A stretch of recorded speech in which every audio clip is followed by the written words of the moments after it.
കേരളത്തിലെ ജയിലുകളിൽ ഇന്ന് നടക്കുന്നത് ചങ്ങലകളുടെ ശബ്ദമില്ലാത്ത ഒരു നിശബ്ദ വിപ്ലവമാണ്. തടവുകാരുടെ ശമ്പള വർധനവ് വെറും ഒരു ചർച്ചയല്ല, അത് അവരുടെ വിയർപ്പിന്റെ വിലയാണ്. കുറ്റവാളിയെയല്ല, കുറ്റവാസനയെ ഇല്ലാതാക്കുന്ന പുതിയ കാലത്തിന്റെ നീതിപീഠം. ശിക്ഷയല്ല, പരിവർത്തനമാണ് ലക്ഷ്യമെന്ന് കേരളം വിളിച്ചു പറയുകയാണ്. നമ്മുടെ ജയിലുകൾ എങ്ങനെയാണ് ഉൽപാദന കേന്ദ്രങ്ങളായി മാറുന്നത്? തടവുകാർക്ക് ലഭിക്കുന്ന ശമ്പളം യഥാർത്ഥത്തിൽ എവിടെ നിന്നാണ് വരുന്നത്? അമ്പരപ്പിക്കുന്ന സത്യങ്ങളും ജയിൽ പരിഷ്കരണങ്ങളിലെ പുതിയ കാഴ്ചപ്പാടുകളും അറിയാൻ ഈ വീഡിയോ പൂർണ്ണമായും കാണുക.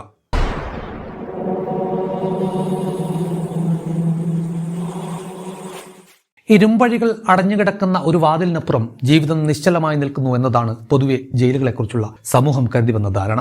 അവിടെ സമയം നിലച്ചിരിക്കുന്നു, മനുഷ്യൻ മാറുന്നില്ല, പ്രതീക്ഷകൾ മരിച്ചിരിക്കുന്നു എന്നൊരു ബോധമാണ് പതിറ്റാണ്ടുകളായി ജയിലുകളെ ചുറ്റിപ്പറ്റി നിലനിന്നത്. എന്നാൽ കാലം മാറിയപ്പോൾ ഈ ധാരണയുടെ മതിലുകളിൽ വിള്ളലുകൾ വീഴാൻ തുടങ്ങി. ഇന്ന് ജയിലുകളെക്കുറിച്ചുള്ള ചർച്ചകൾ ശിക്ഷയുടെ കാഠിന്യത്തിലോ സുരക്ഷയുടെ കർശനതയിലോ മാത്രം ഒതുങ്ങുന്നില്ല. മറിച്ച് അവിടെ കഴിയുന്ന മനുഷ്യരുടെ ഭാവിയെക്കുറിച്ചും അവർ തിരികെ സമൂഹത്തിലേക്ക് കടന്നു വരുന്ന നാളെക്കുറിച്ചുമാണ് ആ ചർച്ചകൾ. കേരളത്തിലെ ജയിൽ പരിഷ്കരണങ്ങളും തടവുകാരുടെ വേതന വർധനവുമായി ബന്ധപ്പെട്ട് ഉയർന്നു വന്ന സംവാദങ്ങൾ ഈ വലിയ മാറ്റത്തിന്റെ സൂചനകളാണ്. ജയിൽ എന്നത് ശിക്ഷ നടപ്പാക്കുന്ന ഒരു ഇടം മാത്രമാണോ, അതോ മനുഷ്യനെ പുനർനിർമ്മിക്കുന്ന ഒരു ഇടമാകണോ എന്ന ചോദ്യം തന്നെയാണ് ഈ സംവാദങ്ങളുടെ അടിത്തറ. ഈ ഒരു വിഷയത്തെക്കുറിച്ച് നമുക്ക് ഈ വീഡിയോയിൽ സംസാരിക്കാം. സ്വാഗതം എല്ലാവർക്കും മൈൽ സ്റ്റോണിന്റെ മറ്റൊരു മനോഹരമായ വീഡിയോയിലേക്ക്.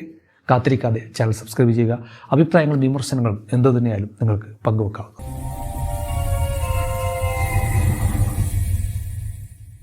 കുറ്റം ചെയ്ത ഒരാളെ സമൂഹത്തിൽ നിന്നും മാറ്റി നിർത്തുക എന്നതിലപ്പുറം അയാളെ സമൂഹത്തിന്റെ മുഖ്യധാരയിലേക്ക് തിരികെ കൊണ്ടുവരാൻ കഴിയുന്ന ഒരു സംവിധാനമാണ് ആധുനിക നീതിന്യായ വ്യവസ്ഥ ലക്ഷ്യമിടുന്നത്.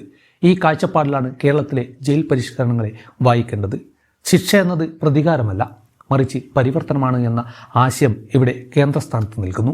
അടുത്ത കാലത്തായി വലിയ വിവാദങ്ങൾക്ക് വഴിവെച്ച വിഷയമാണ് ജയിലുകളിലെ തടവുകാർക്ക് നൽകുന്ന വേതന വർധന. കുറ്റം ചെയ്തവർക്ക് ശമ്പളം കൊടുക്കുന്ന സർക്കാർ എന്ന ലളിതവൽക്കരിച്ച വാചകങ്ങളിലൂടെ ഈ വിഷയത്തെ വിമർശിച്ചവരും ഇത് മനുഷ്യാവകാശത്തിന്റെ ഭാഗമാണ് എന്ന നിലപാടെടുത്തവരും തമ്മിലുള്ള വാക്കുതർക്കങ്ങൾ പൊതുസമൂഹത്തിൽ ശക്തമായി ഉയർന്നു. എന്നാൽ ഈ വാദപ്രതിവാദങ്ങളുടെ ഇടയിൽ പലപ്പോഴും മറന്നുപോകുന്നത് ജയിലുകൾ എങ്ങനെ പ്രവർത്തിക്കുന്നു എന്ന യാഥാർത്ഥ്യവും അവിടുത്തെ സമ്പദ് വ്യവസ്ഥയും തന്നെയാണ്. പലർക്കുമുള്ള ധാരണ ജയിലുകളിലെ അന്തേവാസികൾക്ക് ലഭിക്കുന്ന വേതനം പൂർണ്ണമായും സർക്കാർ ഖജനാവിൽ നിന്നോ പൊതുജനങ്ങളുടെ നികുതി പണത്തിൽ നിന്നോ നൽകുന്നതാണ് എന്നാണ്.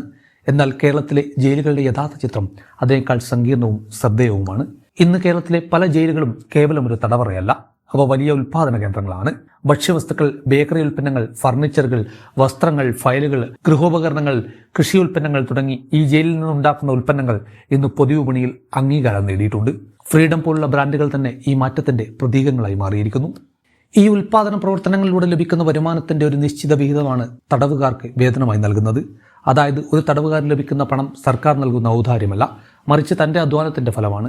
ഈ വേതനം വഴി ഒരാൾക്ക് തന്റെ കുടുംബത്തെ സഹായിക്കാനും ജയിൽ ജീവിതത്തിന് ശേഷം ഒരു പുതിയ തുടക്കത്തിനായി ചെറിയൊരു സമ്പാദ്യം ഒരുക്കാനും കഴിയുന്നു. ഇതിന് സാമ്പത്തിക മൂല്യമുണ്ടെന്നതിലുപരി അതിനുള്ള മാനസിക മൂല്യമാണ് ഏറെ പ്രധാനം.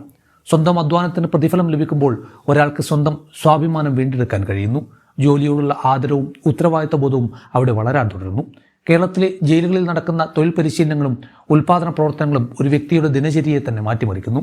രാവിലെ എഴുന്നേറ്റ് ചെയ്യാനുള്ള ഒരു ജോലി, പൂർത്തിയാക്കേണ്ട ഒരു ഉത്തരവാദിത്വം, അതിൻ്റെ ഫലം വിപണിയിലെത്തുന്നു എന്ന ബോധം, ഇതൊക്കെയാണ് ഒരാളെ ക്രമേണ ശിക്ഷ അനുഭവിക്കുന്ന ഒരാളിൽ നിന്നും തൊഴിൽ ചെയ്യുന്ന ഒരാളായി മാറ്റുന്നത്. ഈ മാറ്റമാണ് പരിവർത്തനത്തിന്റെ ആദ്യപടി. ശിക്ഷയുടെ അർത്ഥം എന്താണ് എന്ന ചോദ്യം ഇവിടെ നിർണായകമാകുന്നു.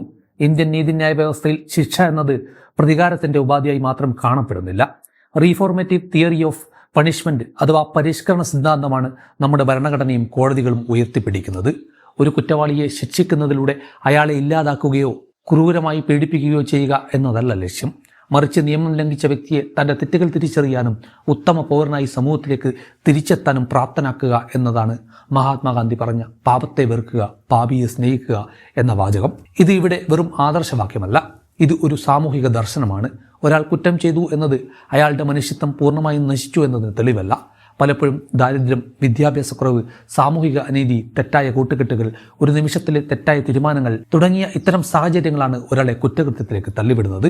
ഈ സാഹചര്യങ്ങളെ അവഗണിച്ച് മനുഷ്യനെ മാത്രം ശിക്ഷിച്ചാൽ സമൂഹം കൂടുതൽ സുരക്ഷിതമാകില്ല. ലോകത്തെ പല രാജ്യങ്ങളിലെ പഠനങ്ങൾ വ്യക്തമാക്കുന്നത് അമാനുഷികമായ ജയിൽ കുറ്റകൃത്യങ്ങളുടെ ആവർത്തനം കുറയ്ക്കുന്നില്ല എന്നതാണ്. മറിച്ച് വിദ്യാഭ്യാസപരമായി സമീപനവും മനുഷ്യത്വപരമായ സമീപനവും വിദ്യാഭ്യാസവും തൊഴിൽ പരിശീലനവും നൽകിയ ജയിലുകളാണ് റെസിഡിവിസം അഥവാ വീണ്ടും കുറ്റം ചെയ്യുന്ന പ്രവണത കുറയ്ക്കുന്നത്. കേരളത്തിലെ ജയിൽ പരിഷ്കരണങ്ങൾ ഈ ആഗോള അനുഭവങ്ങളുമായി ചേർന്ന് നിൽക്കുന്നവയാണ്. കേരളത്തിലെ ജയിലുകൾ ഇന്ന് സ്വയം കണ്ടെത്തലിൻ്റെയും നൈപുണ്യ വികസനത്തിൻ്റെയും ഇടങ്ങളായി മാറിക്കൊണ്ടിരിക്കുകയാണ്. സാക്ഷരതാ ക്ലാസുകൾ, ഔപചാരിക വിദ്യാഭ്യാസം, ഡിഗ്രി പഠനം, IT പരിശീലനം, കൃഷി, കരകൗശലം, കലാപ്രവർത്തനങ്ങൾ ഇവയെല്ലാം ജയിൽ ജീവിതത്തിൻ്റെ ഭാഗമാണ്. കവിത എഴുതുന്ന തടവുകാർ, പുസ്തകങ്ങൾ പ്രസിദ്ധീകരിക്കുന്നവർ, സംഗീതം പഠിക്കുന്നവർ, ചിത്രകാരന്മാർ, ഇത്തരം കഥകൾ ഇന്ന് അപൂർവമല്ല. എവിടെയാണ് ആധുനിക സൗകര്യങ്ങളെക്കുറിച്ചുള്ള വിമർശനങ്ങൾ പരിശോധിക്കപ്പെടേണ്ടത്? ജയിലുകളിൽ നല്ല ഭക്ഷണം ലഭിക്കുന്നു, വൃത്തിയുണ്ട്, വിനോദത്തിനുള്ള സൗകര്യങ്ങളുണ്ട് എന്നൊക്കെയുള്ള ആരോപണങ്ങൾ പലപ്പോഴും ഉയരാറുണ്ട്. എന്നാൽ ജീവിക്കാൻ ആവശ്യമായ അടിസ്ഥാന സൗകര്യങ്ങൾ ഒരുക്കി കൊടുക്കുന്നത് ആഡംബരമല്ല, അത് മനുഷ്യാവകാശമാണ്. വിശപ്പോടെ രോഗാവസ്ഥയിൽ ശുദ്ധിയില്ലാതെ കഴിയുന്ന ഒരാളിൽ നിന്ന് സാമൂഹിക ഉത്തരവാദിത്വവും മാനുഷിക മൂല്യങ്ങളും പ്രതീക്ഷിക്കുന്നത് യാഥാർത്ഥ്യ വിരുദ്ധമാണ്. ഒരു മനുഷ്യനെ മൃഗതുല്യമായി പരിഗണിക്കുമ്പോൾ അയാൾ കൂടുതൽ ക്രൂരനാവാനാണ് സാധ്യത.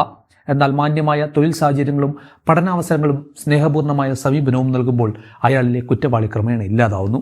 കേരളത്തിലെ ജയിലുകൾ ഈ തിരിച്ചറിവിന് വലിയ പ്രാധാന്യം നൽകുന്നു. ഈ മാറ്റങ്ങളുടെ പിന്നിൽ പ്രവർത്തിക്കുന്ന ജയിൽ ജീവനക്കാരുടെ പങ്ക് വളരെ വലുതാണ്. അവർ വെറും കാവൽക്കാർ മാത്രമല്ല, പരിവർത്തനത്തിൻ്റെ കാവലാളുകളാണ്. സുരക്ഷ ഉറപ്പാക്കുന്നതിനോടൊപ്പം തന്നെ തടവുകാരിൽ മനുഷ്യത്വം വളരാൻ സഹായിക്കുന്ന ഒരു അന്തരീക്ഷം സൃഷ്ടിക്കുക എന്നത് ലളിതമായ കാര്യമല്ല. കർശനതയും മാനുഷികതയും ഒരുമിച്ച് കൈകാര്യം ചെയ്യേണ്ടത് വലിയ വെല്ലുവിളിയാണ്. എന്നിരുന്നാലും കേരളത്തിലെ ജയിൽ സംവിധാനം ഈ ദിശയിൽ ശ്രദ്ധേയമായ മാറ്റങ്ങളാണ് നടത്തുന്നത്. തടവുകാരുടെ വേതന വർധനയെ ഈ പശ്ചാത്തലത്തിലാണ് മനസ്സിലാക്കേണ്ടത്. ഇത് കുറ്റവാളികളെ പ്രോത്സാഹിപ്പിക്കുന്ന നയമല്ല, മറിച്ച് കുറ്റകൃത്യങ്ങളുടെ ആവർത്തനം കുറയ്ക്കാനും സമൂഹത്തെ കൂടുതൽ സുരക്ഷിതമാക്കാനും ലക്ഷ്യമിടുന്ന ഒരു സാമൂഹിക നിക്ഷേപമാണ്. ഒരു തടവുകാരൻ തൻ്റെ അധ്വാനത്തിലൂടെ സമ്പാദിക്കുന്ന പണം അയാളെ ഉത്തരവാദിത്തമുള്ള ഒരാളാക്കി മാറ്റുന്നു. കുടുംബത്തോടുള്ള ബന്ധം നിലനിർത്താൻ അത് സഹായിക്കുന്നു.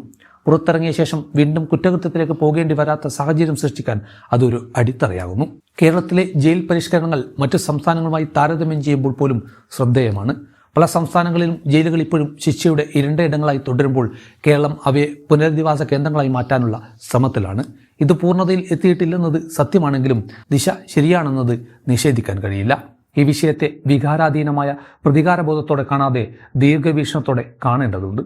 ഒരു സമൂഹത്തിൻ്റെ നൈതിക ഉയരം അളക്കുന്നത് അത് കുറ്റവാളികളെ എങ്ങനെ കൈകാര്യം ചെയ്യുന്നു എന്നതിലൂടെയാണ്. നിയമം ശിക്ഷിക്കുന്നത് നീതി നടപ്പാക്കാനാണ്. എന്നാൽ ആ ശിക്ഷ അവസാനിക്കുമ്പോൾ സമൂഹത്തിലേക്ക് തിരികെ വരുന്നത് ഒരു തകർന്ന മനുഷ്യനല്ല, മറിച്ച് ഒരു പരിഷ്കൃത മനുഷ്യനാകണം. അതാണ് യഥാർത്ഥ വിജയം.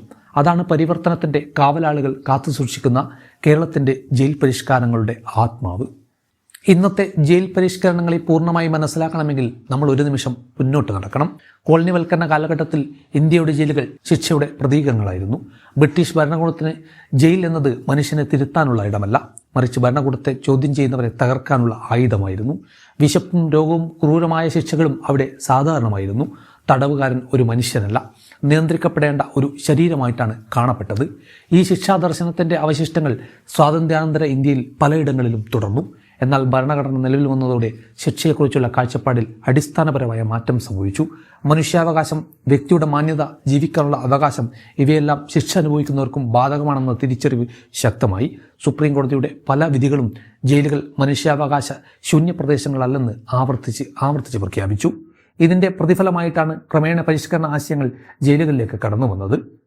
കേരളത്തിൻ്റെ ഈ മാറ്റം കൂടുതൽ ശക്തമായത് സാമൂഹിക പരിഷ്കരണ പ്രസ്ഥാനങ്ങളിലൂടെയും വിദ്യാഭ്യാസ മുന്നേറ്റങ്ങളിലൂടെയും പശ്ചാത്തലത്തിലാണ്. മനുഷ്യനെ മാറ്റാനാവും എന്ന വിശ്വാസം കേരളത്തിൻ്റെ സാമൂഹിക ചിന്തയിൽ ആഴത്തിൽ പതിഞ്ഞതാണ്.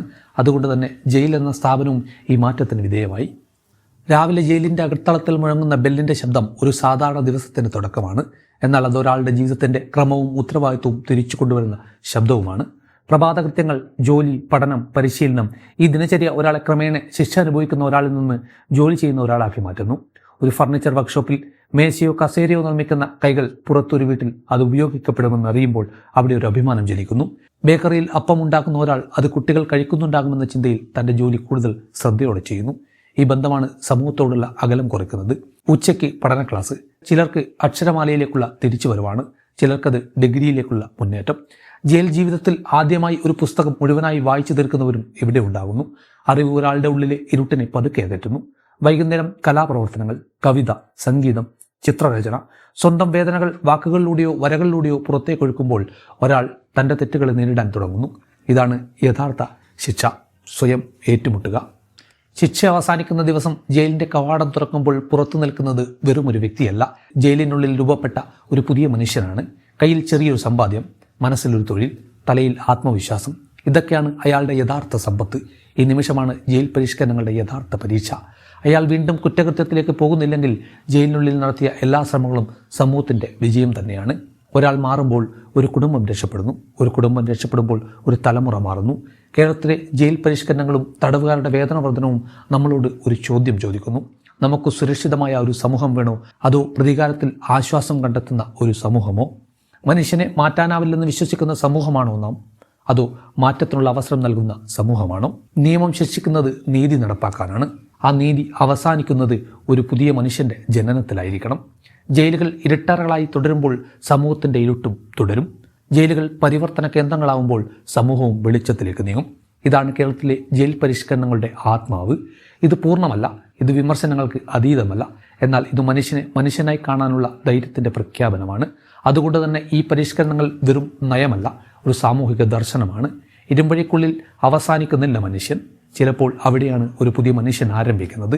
ഈ വീഡിയോ ഇവിടെ അവസാനിക്കുകയാണ്. മറ്റൊരു വീഡിയോയുമായി നമുക്ക് വീണ്ടും കാണാം. ചാനൽ സബ്സ്ക്രൈബ് ചെയ്യാൻ മറക്കാതിരിക്കുക. അഭിപ്രായങ്ങൾ തീർച്ചയായും രേഖപ്പെടുത്തുക. സബ്സ്ക്രൈബ് ചെയ്യുക. വീണ്ടും കാണാം.